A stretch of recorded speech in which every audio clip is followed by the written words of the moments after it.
mountain country along the borders of Nepal and Tibet is one of the least known regions of the inhabited world.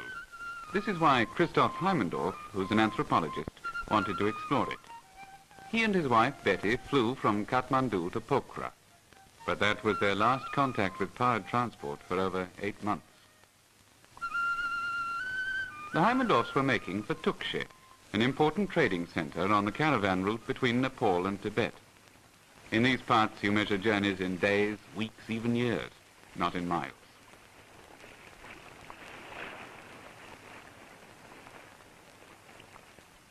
The tracks used by the traders with their caravans of pack animals, their sheep and their goats, follow the rivers. Such bridges as do exist are often no more than a couple of logs which get swept away when the monsoon rains flood the rivers, or else crazy affairs of rope and bamboo.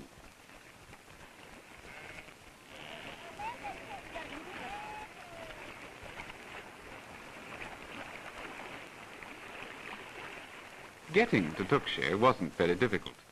The problem that concerned the Heimendorfs as they neared the village was how they were going to get beyond the Himalayas and into the isolated region they wanted to explore. They didn't even know what it was called in the local dialect.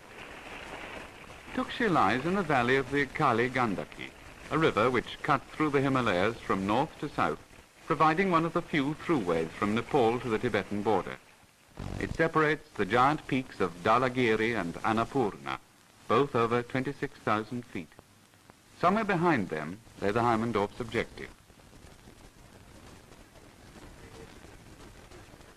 Tukshe, when the Heimendorfs arrived, was busy with the first of the 2 harvests of the year, and the village street was full of men and women carrying bundles of barley in from the fields.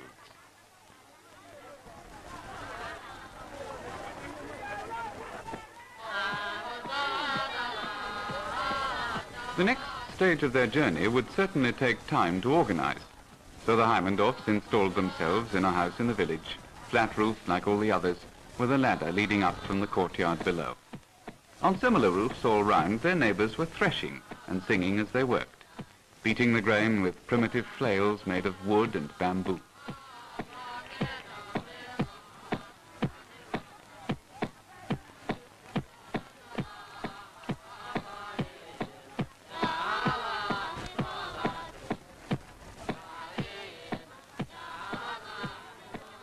The Takalis, whose homeland this is, are prosperous merchants as well as cultivators, trading their grain for salt from Tibet, which later will fetch a good price in the valleys lower down. The salt is measured out by a man who chants all the time to make sure that he doesn't forget how many measures he's filled. 5 measures of salt for 6 of barley was the current rate of exchange in Tukshe.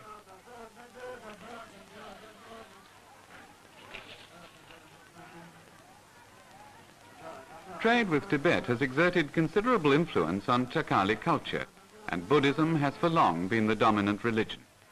To gain merit, rich men arrange for the scriptures to be read aloud in their houses by groups of lamas, each reading from a different book.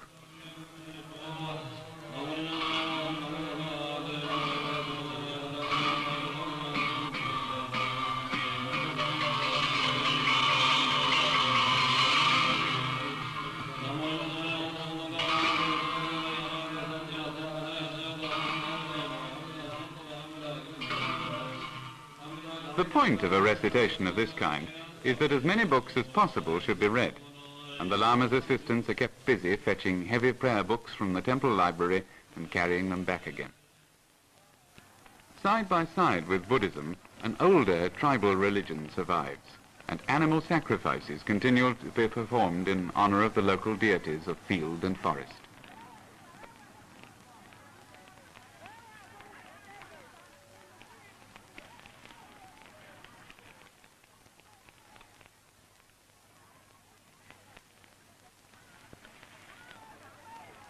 There are no temples for these nature deities, but on specific days the men of a Takali village gather in the nearby forest to attend the sacrifice and afterwards to feast on the flesh of the sacrificial animal.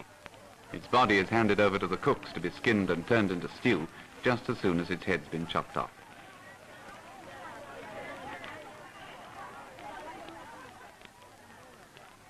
The heads are put on the altar as an offering to the deity, and the priest, who is always a young boy, decorates the surrounding bushes with strips of red and white cloth.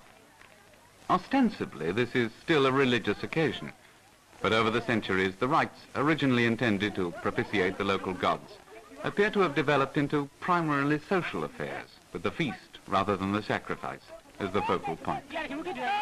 Rice, which is costly since it can't be grown at these high altitudes and has to be brought up on pack ponies, is kept for just such special occasions as this.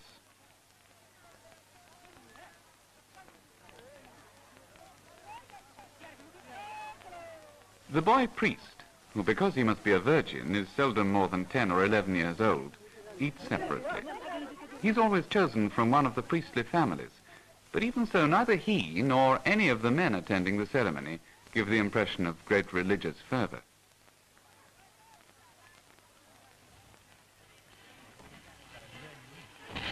Quite different is the Takali's attitude to Buddhism. Buddhist temples thrive on the contributions of a pious laity. Here, a new statue is being carried to the temple near Tukshe, where it will take its place among numerous other large and small images already installed there.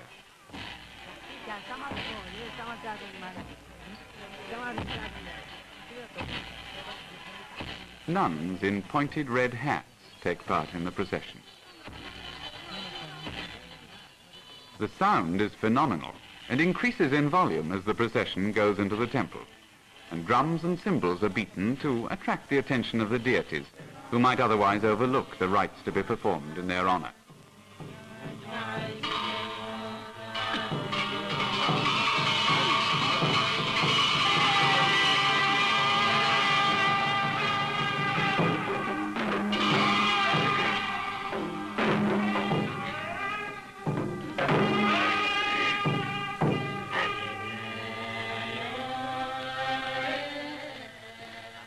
Young monks garland all the statues with sweet-smelling flowers. Incense is burnt, and offerings of food and flowers are placed on the altar. Buddhism is a highly sophisticated religion with a strong emotional as well as an intellectual appeal. Tradition and ritual are maintained by well-organized communities of monks and nuns, among them Tibetans, who took refuge in Nepal when they were turned out of their own monasteries by the communists. When the Heimendorfs left Tukshe, they went north along the valley of the Kali Gandaki towards Marfa. They'd been 6 weeks gathering information, and it was already early June, but at least they now knew a little more about their objective. It was called Dolpo, they'd been told, and they'd been encouraged to find that some of the Takali traders had contacts among the people there. Less encouraging was the news that Dolpo was snowbound for most of the year and only accessible at all during the short Himalayan summer. On the hillside above Marfa, they met villagers returning from the forest with heavy loads of firewood. Nearby supplies have long ago been exhausted, so the people of Marfa make an annual trip to the distant forests and return with enough fuel to last out the year.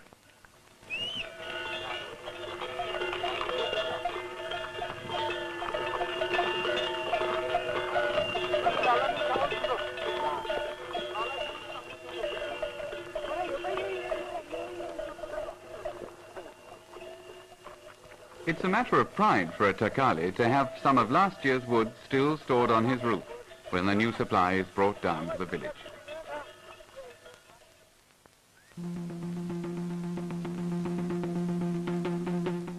This is also the time of year when the men of Marfa hold a competition in bowmanship. The competitors choose their arrows from a common pool and divide into 2 teams which compete against each other.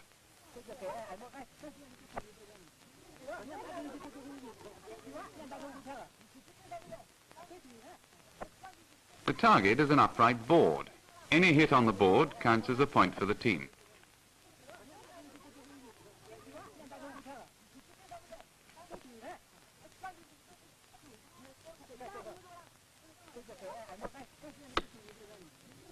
As soon as all the members of one team have expended their arrows, they retrieve them, a fair number of them from well outside the target area. Then the teams change ends and the members of the second team see what they can do. It costs 5 shillings to take part in the competition, and unless someone scores the bullseye, this money is shared by the winning team. When a man does hit the bull, it counts as a personal win, and he's entitled to keep the whole of the prize money himself, which, as everyone else has to pay him 5 shillings, makes him, even if only temporarily, quite a rich man. There are other rewards too for the winner, and when he's collected his prize money, the women offer him a libation of rice beer, or a local spirit called rakshi.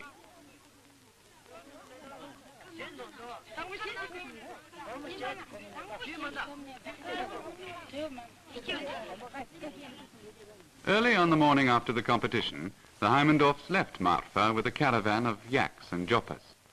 The joppas are crossbreeds, part yak and part oxen, and are more docile than the yaks.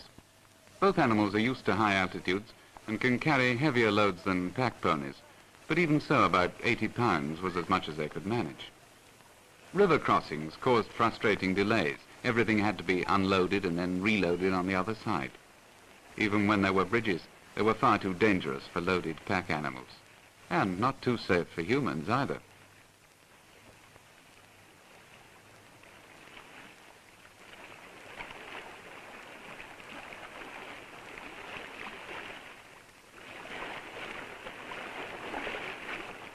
Yaks can't be persuaded to cross bridges at all. They much prefer to swim, but joppas can sometimes be led across. The climb up from the rivers was very often almost perpendicular, and as the country grew wilder, there was less and less chance of getting help if things went wrong.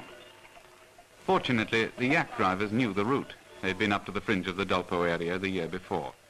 June, they said, was certainly the best month to attempt the journey, but even so, it was full of hazards.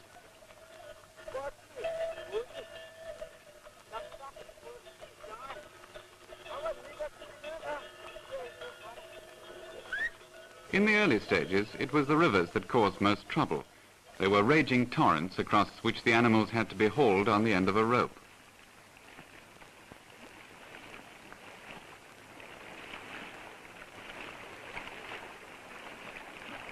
A yak weighs all of half a ton, and the Heimendorf's slim nylon rope remained a source of wonderment to the drivers, even after its efficiency had been proved again and again.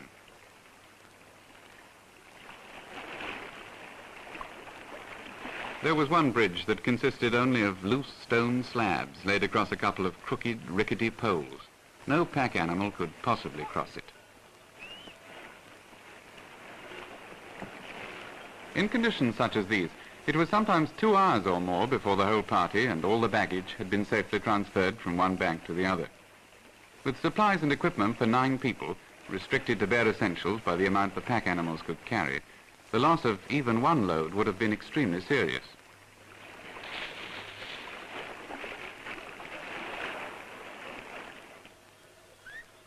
After 8 days of crossing rivers, of climbing up and going down, never once on the level, the Heimendorfs came to a region of high plateau and broad upland valleys. They were now well over 15,000 feet, and vegetation was reduced to grass and a few rock plants. Fuel was scarce, and rations reduced to a little rice, roasted barley flour called tsampa, sugar and tea. Mainly they ate tsampa because it can be mixed with water and eaten without further cooking. At this altitude, water boils before it's hot enough to cook.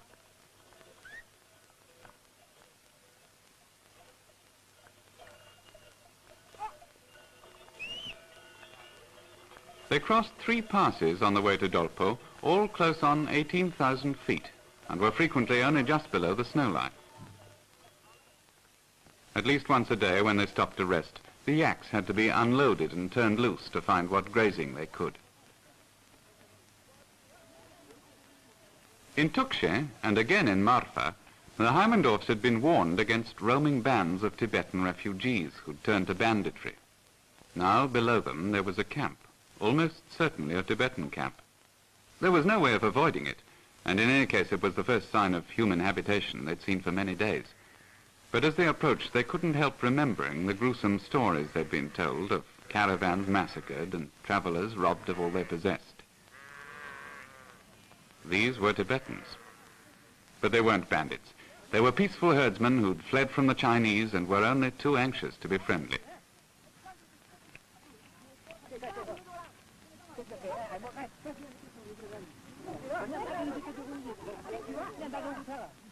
Here in exile, their life was even harsher than in their native Tibet. Many of them were suffering severely from rheumatism and came to ask for medicines. Others complained of stomachache, headaches or toothache.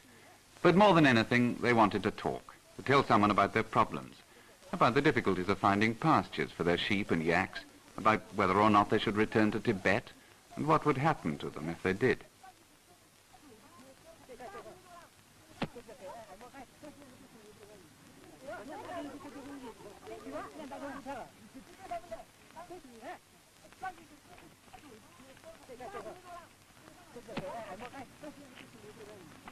From the Tibetans, the Heimendorfs learnt that they were on the edge of the Dolpo region, and only a day's journey from a Dolpo village which was called Charka.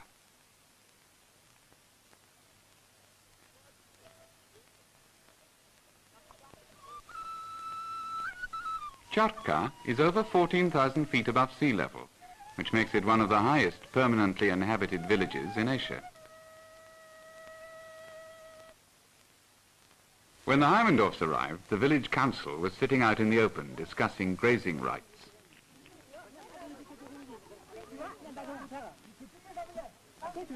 The headman, it seemed, had permitted Tibetan refugees to graze their flocks on village land. The village troublemaker disputed his right to do this. The argument went to and fro, as such arguments do, without any real conclusion being reached.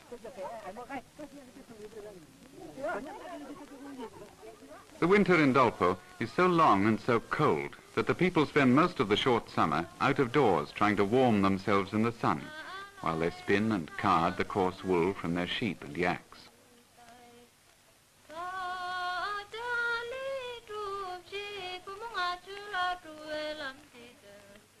Weaving is women's work, and married women in Dolpo wear headdresses made of brass. The Heimendorfs wanted to buy one, but couldn't, because a Dolpo woman must never take off her brass hat. These people of Dolpo are of Tibetan race and language. The life they lead is hard and almost medieval in pattern. Of necessity, they're largely self-sufficient, for the mountain ranges that separate their villages make neighbors a luxury.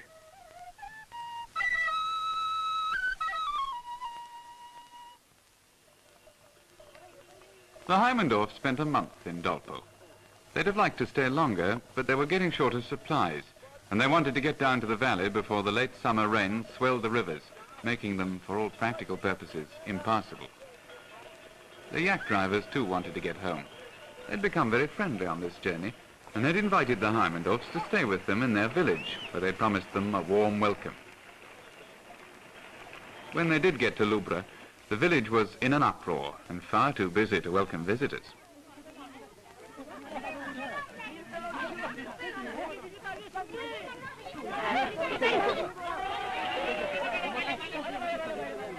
A girl who'd already had several lovers had suddenly left her parents' house and got married without consulting anyone. Such unorthodox behavior was a slight on her family, and the whole village was making the most of it.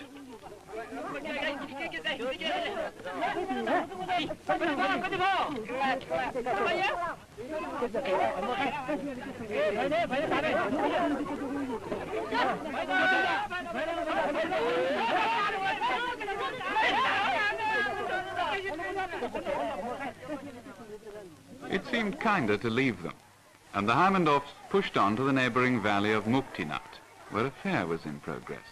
Every autumn, thousands of pilgrims gather in the valley at the site of a famous Hindu shrine. Many of them come from distant villages, and friends who haven't met for a year meet again at the fair, wearing their big ceremonial hats.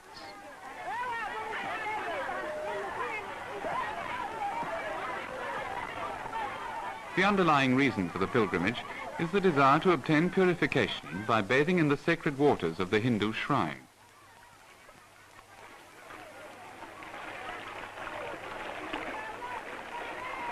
Men, women and children, both Hindu and Buddhist, walk round the shrine and pass under each of the 108 spouts, allowing themselves to be drenched in the sacred water. The altitude is 12,000 feet, the water ice cold.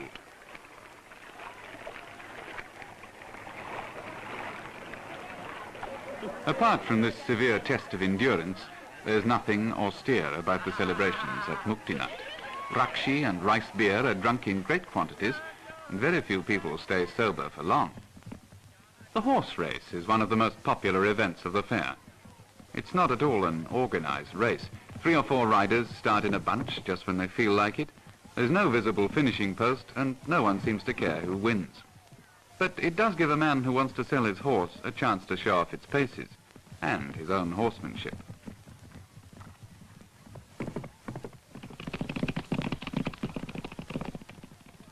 There were a number of falls, none serious, until one man fell heavily and lay very still as the spectators ran towards him.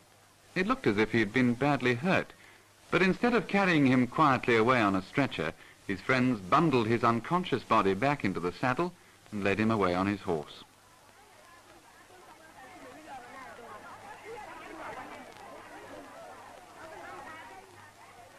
Everyone else went back to the race.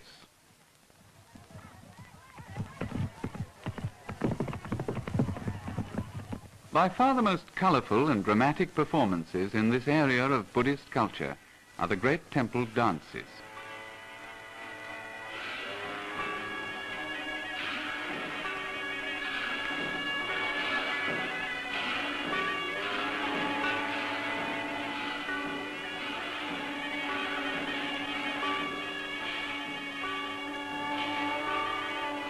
In Muktinat, the performance began, as it invariably does, in the morning and went on all day.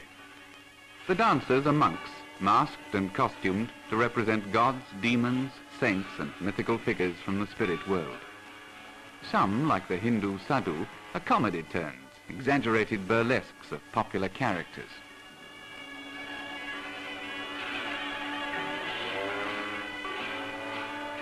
These are the attendants of Yama, the Lord of the Dead.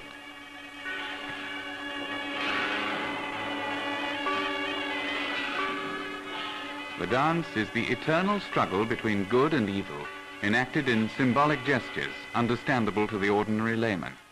The dancer's movements conform to an age-old pattern, and the crowd knows every phase of the story and watches the measured steps of the dignitaries or the fierce antics of the god of war with the enthusiasm reserved for old favorites.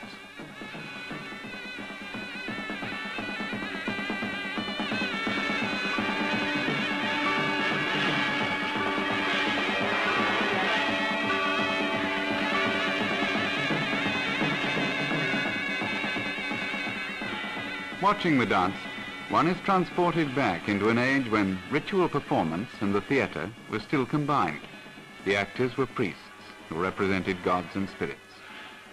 Today, when monastic life has been destroyed in Tibet, it's only in the remote valleys of northern Nepal that these ancient rituals can still be observed in their original form. Sheltered behind the Himalayan ranges, their survival is assured just so long as rough mountain tracks remain the only means of communication, and yak and mule the only means of transport.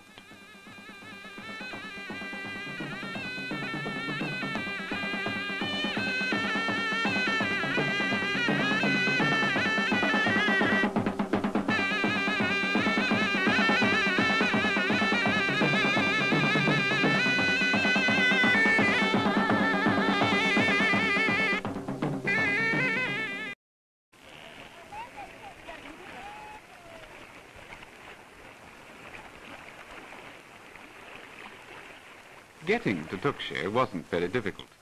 The problem that concerned the Heimendorfs as they neared the village was how they were going to get beyond the Himalayas and into the isolated region they wanted to explore. They didn't even know what it was called in the local dialect. Tukshe lies in the valley of the Kali Gandaki, a river which cuts through the Himalayas from north to south, providing one of the few throughways from Nepal to the Tibetan border. It separates the giant peaks of Dhalagiri and Annapurna, both over 26,000 feet. Somewhere behind them lay the Heimendorf's objective.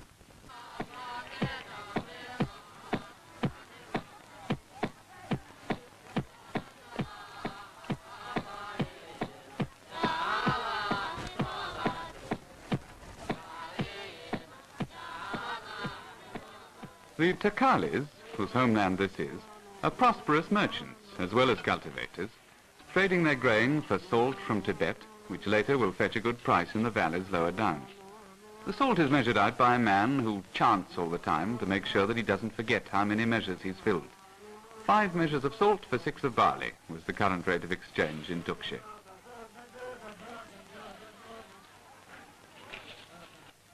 But that was their last contact with powered transport for over 8 months. The Heimendorfs were making for Tukshi, an important trading centre on the caravan route between Nepal and Tibet. In these parts you measure journeys in days, weeks, even years, not in miles.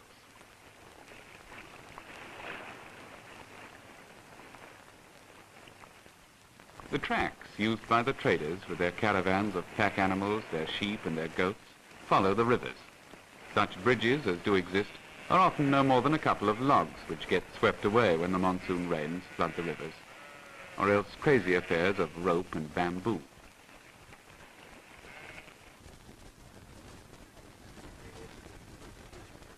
Tukshi, when the Heimendorfs arrived, was busy with the first of the 2 harvests of the year, and the village street was full of men and women carrying bundles of barley in from the fields.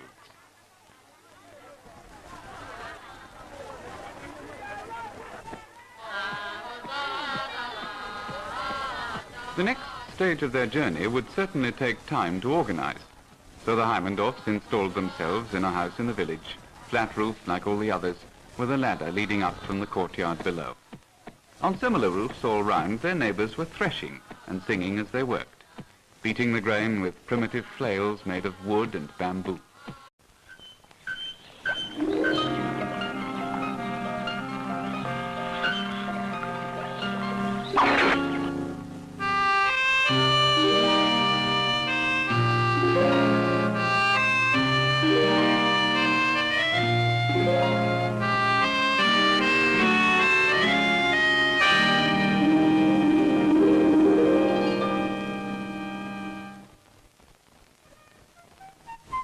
The mountain country along the borders of Nepal and Tibet is one of the least known regions of the inhabited world.